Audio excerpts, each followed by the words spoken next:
Panorama group, जो सोचता है वो करता है। दुनिया का सबसे बड़ा राजनीतिक दल भारतीय जनता पार्टी का आज स्थापना दिवस है और इस स्थापना दिवस के अवसर पर जनसंघ काल से आज तक पार्टी को सींचने वाले पंडित दीनदयाल उपाध्याय जी, डॉक्टर श्यामा प्रसाद मुखर्जी, श्रद्धेय अटल बिहारी वाजपेयी, लाल कृष्ण आडवाणी और मुरली मनोहर जोशी ऐसे हमारे नेतृत्व ने पार्टी को सींचकर आज पूरे दुनिया में सबसे बड़ा राजनीतिक दल बनाने का काम किया है। पार्टी के स्थापना दिवस पर हम प्रण लेते हैं कि इस देश की विचारधारा, इस देश की विरासत और इस देश के संस्कृति की को प्राथमिकता देने वाला ये राजनीतिक दल भारतीय जनता पार्टी आने वाले समय में पूरे विश्व में भारत का विश्व गुरु बनाने का काम करेगा और भारत विकसित देश बने। प्रधानमंत्री, लोकप्रिय प्रधानमंत्री श्री नरेंद्र मोदी जी के नेतृत्व में पूरे दुनिया में भारत का झंडा ऊंचा रहे। आज हम ये प्रण लेते हैं और आज हम प्रदेश, जिला और बूथ स्तर तक बहुत ही जोश और उमंग के साथ स्थापना दिवस मनाते हैं। मैंने कहा कि राहुल गांधी जी को बहुत बहुत धन्यवाद। वो जहां जहां जाते हैं कांग्रेस का लुटिया डुबाने का काम करते हैं।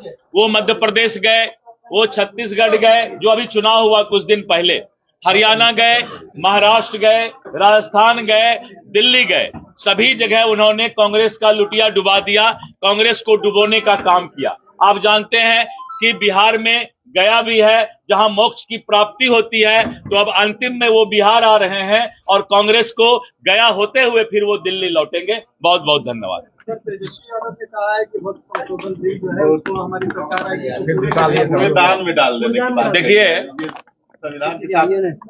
ये दोहरा चरित्र नहीं चलेगा। जिस तरह से उनके पिताजी ने वक्फ संशोधन बिल लाने की बात 2010 में लोकसभा में कहा था, और इतना ही नहीं, उन्होंने कहा था वक्फ की संपत्ति लूटने वाले, वक्फ की संपत्ति को अपना एकाधिकार जमा कर रखने वाले लोग के खिलाफ सरकार को कड़ा कानून बनाना चाहिए, ये लालू यादव जी ने कहा था। और उन्होंने कहा था कॉग्निजेबल ऑफेंस होना चाहिए, नॉन अवेलेबल वारंट निकलना चाहिए। तो उनको अपने पिताजी, जिनके विरासत और विचारधारा पर वो टिके हुए हैं, तेजस्वी यादव जी को कौन जानता है?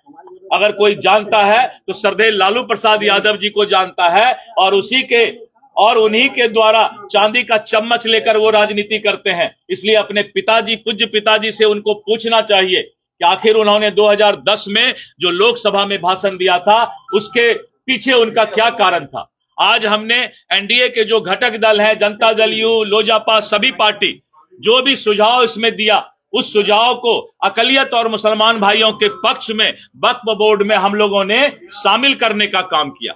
और लोकतांत्रिक व्यवस्था के तहत लोकसभा और राज्यसभा में लाने के पहले ज्वाइंट पार्लियामेंट्री कमेटी ने पूरे देश के करोड़ों लोगों से इस पर राय मशवरा किया, और आपने देखा कि लोकसभा में भी और राज्यसभा में भी लगातार देर रात तक ये बहस चलते रहा। इस पर हम लोग जो है लोगों से राय लेते रहे संसदीय ये से, और व्यवस्था के तहत राष्ट्रपति महोदया ने इसको कानून का रूप दिया है। मैं इतना वादा करता हूं कि इस देश के अकलियत और मुसलमान भाइयों को इस बात की चिंता इंडी गठबंधन के कारण नहीं करें।